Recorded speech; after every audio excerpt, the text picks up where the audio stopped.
Well, Shep, perhaps not much, and that may be the problem for the administration. One reporter pressed Josh Earnest today at his daily briefing by saying, is this just a talking shop, basically an academic exercise where the administration is going to study this problem of violent extremism, but not really come up with any results? Pressed on what will be the deliverables from the summit, as you asked, here's what Earnest said.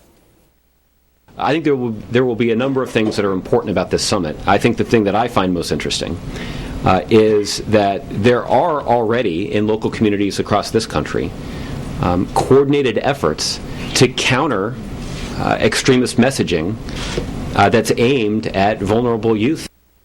So aides say the president's keynote address, essentially, next hour will focus on trying to stop the recruitment by ISIS and other terror groups here in the United States, where they try to radicalize Americans who could launch attacks here. But as you hear Josh Earnest there, it's pretty vague on how they plan to do that, Chip.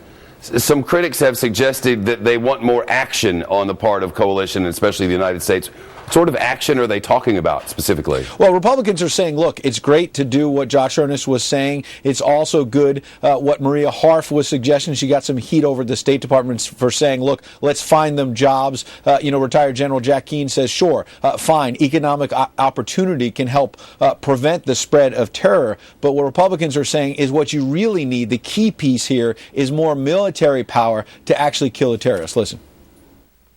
Look, Jay Johnson says we can't kill, if they're recruiting faster. I agree. So we need to kill more, frankly, and we've got to kill as many as we can and as quickly as we can.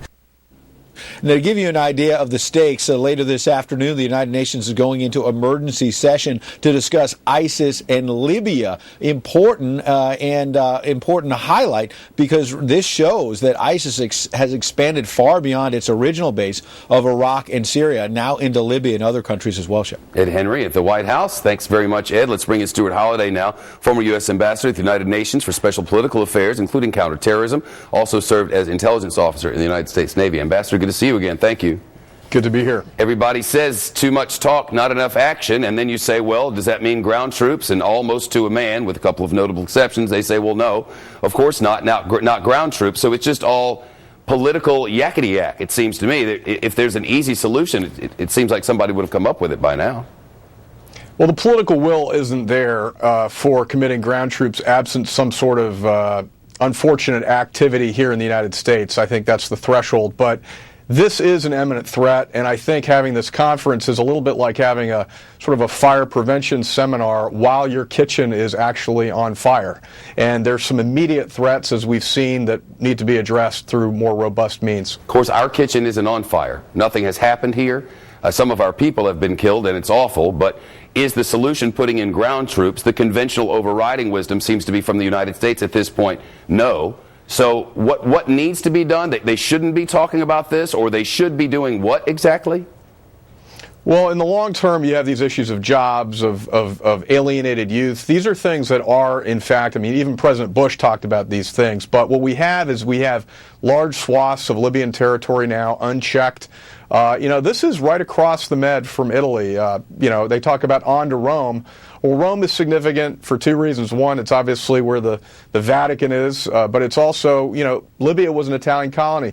There is no control within Libya. There has to be much more involvement by the part of, I believe, the partners in the region and the United States to get more stability there. Well, the facts seem to suggest that every time you ask someone, if you're complaining, well, they're having a fire drill while there's a fire going on, and yet you have no real suggestion about what they should be doing now that they're not doing now. It sounds to me like we're taking a very serious national and international issue and making it political, suggesting that the president isn't doing something that you believe he should do, and yet you and others don't have any suggestion for what he should do. Unless I've missed it, I'll give you another shot.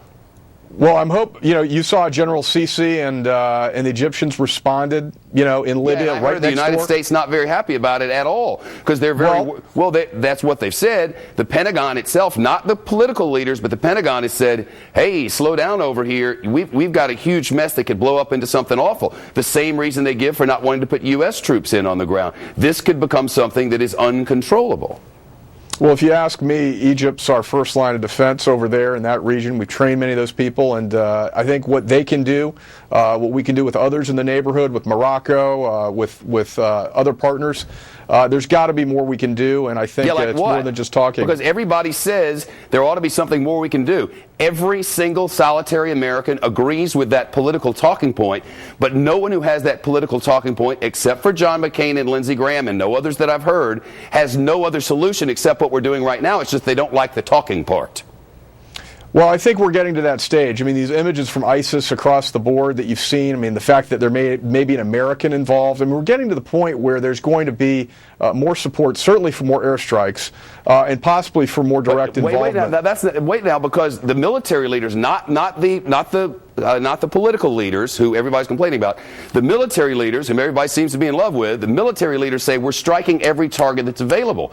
ISIS has changed. ISIS does not move around in groups anymore. It doesn't keep its weapons in one place. It's not making for easy targets. They're like, if you want us to go drop some bombs on nothing, we can do that. But as far as strikes go, we're striking everything we can strike. So that leaves what exactly? Well, Shep, I think you've led us to the conclusion, which I think is pretty obvious, that there needs to be some courage, some leadership, and a greater commitment to look at putting ground troops in. Ground troops. So American ground troops should go in your opinion, on the ground and begin fighting this war, just as the leaders of ISIS have begged us to do. Please send your soldiers in, because then they'll have the opportunity to take an American soldier and burn him alive inside a cave. And the military leaders suggest there is absolutely no way to win this thing militarily. You cannot do it with airstrikes. You cannot do it with ground troops. You must change the ideology. And that's from the very top of the United States military command. And yet today, Mr. Ambassador, with great respect, you're suggesting we need to send in ground troops. Well, what I'm suggesting is what you have said, intelligence, cooperation, it's going to be a long slog, but more special operations, greater intelligence. I'm not talking about a full-scale ground war, but we have to become more engaged in this effort. All right. Well, we'll see what more engaged means. Thanks very much, Mr. Ambassador. It's always a pleasure, and I appreciate it. Pro-Russian rebels have just delivered a crushing blow to Ukraine.